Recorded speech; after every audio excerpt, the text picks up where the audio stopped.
Welcome back to Union Station. Welcome back to OnIowa Live. Earlier in the show, we talked a little Iowa women's basketball, Iowa men's basketball, Iowa State.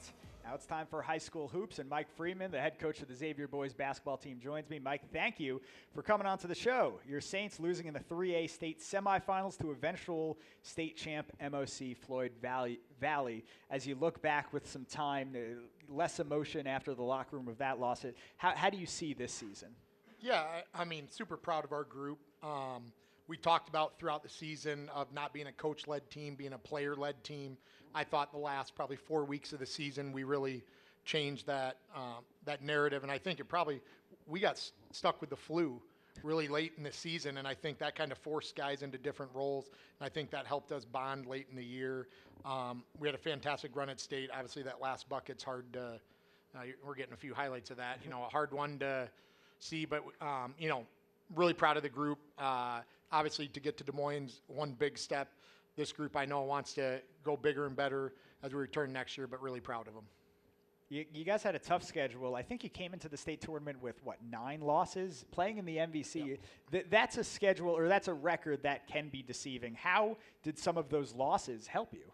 Yeah, I mean, as we talked about, and our boys all know this, there were, of the 4A seeds, we had played 6 of the 1 or 2 seeds, and that was 6 of our 9 losses were against them. So every night you get tested where, we have to find a way. How are we going to win this game? What are we going to do tonight? It's not go out there and, hey, we know we're going to win by 30. And so I think it really challenges us to find ways to get better. You get to the state tournament, and we've had to do all kinds of different things to help our team win games, and I think that's what the Mississippi Valley does for you. This is a hard-working team, as you can see on the floor, balanced as well. It seems like even though many guys like a Wilgenbush or a Murray, they can take over, that's not necessarily how you always want to play. It seems like you've been playing balanced this whole year, especially in the state tournament. Yeah, I think on any night we could have somebody have a big night. I mean, Caleb Wilgenbush against Decorah took over the game for us late in the game, and the thing that made me proud about that is we were in the huddle and said, hey, what do we need to do? And our team looks and says, Caleb's playing great. They can't guard him. Give him the ball. And every night against Knoxville, I remember saying, throw it inside to AJ. They can't stop him. And so I think our group became selfless, and that's what helped us obviously get to the state tournament in advance. Yeah, we talk about the state tournament, but let's talk about the sub-state final, an upset of number 2 at the time, Decorah, at their place. What were you guys down, 16 at one point? We were down 17 in the third quarter. That's incredible. When you talk about that upset and then upsetting undefeated Knoxville, that's kind of legendary stuff. What made you ready to play those games and win those games? Yeah, I think our league, obviously Mississippi Valley helps us with that. I think we have tough kids. We have kids that have a will to win. When you become a selfless group and the only thing that matters is winning, you give of yourself. I think that's how you find a way in those. We just kept telling the kids against Decorah, one possession at a time, and we didn't panic. We trusted ourselves. We trusted our teammates. We had a lot of guys step up. Our bench was phenomenal that night. We had guys step into roles, do things. Guys that aren't on the court really brought the energy for us, and that was a huge key. Wilgenbush is senior, obviously, but you've got to be excited for for the future of your team. Yeah, we had a great group this year led by 3 great senior captains, Jack Downey, Aiden Miller, Caleb Wilgenbush. But we have a lot of guys coming back next year. They obviously have a lot of work to do in the offseason.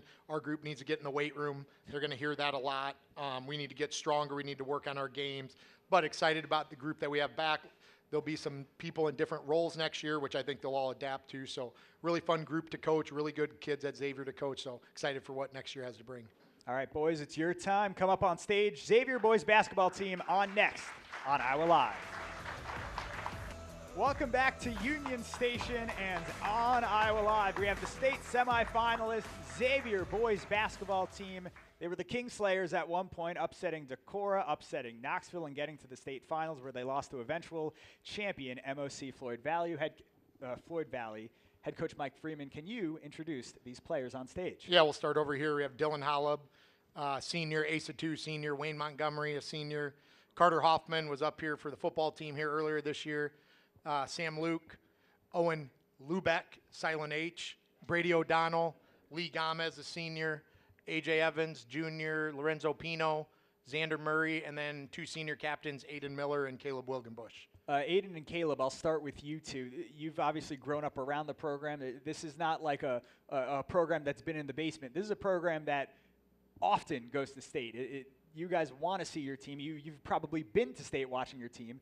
So how good did it feel to lead this team after so many years of watching it and being led, Caleb? Yeah, I mean, I remember when I was really young, back in middle school, when I watched Matt Mims in like 2017 or what was it, and I just picture myself like dreaming about that, and playing in state tournament this year was like amazing because my sophomore year I watched the team go to the state tournament. I was on the bench, and I just pictured myself doing that in the years to come.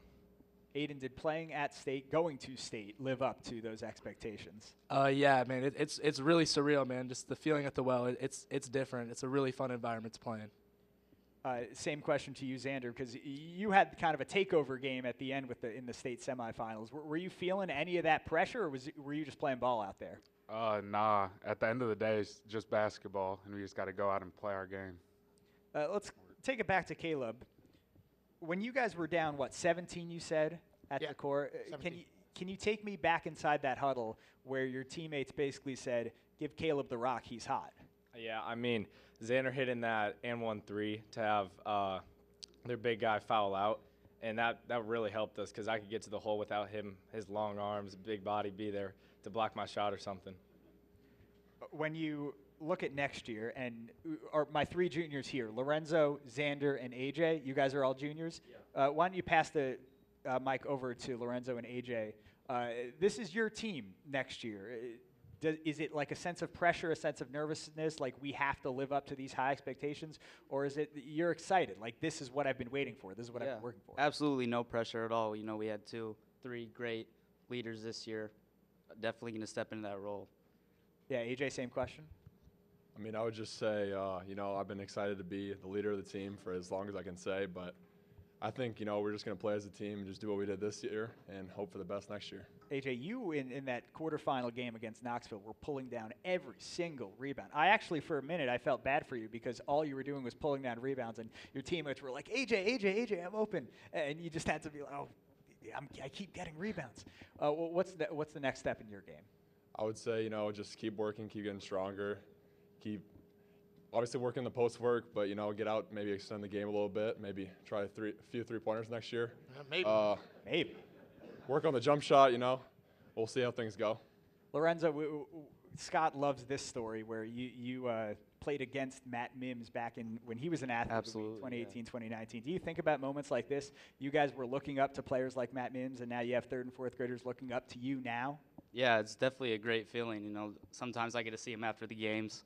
They say, what's up to me, great game. Yeah, it's cool to see the younger generation, that cycle keeps going and keeps going. So, any more football players on the stage right now? Just the one?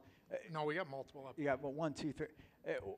Xavier's got this pipeline of it's a little like a small school where you guys play all different sports. Like, what does being a winner in one sport help?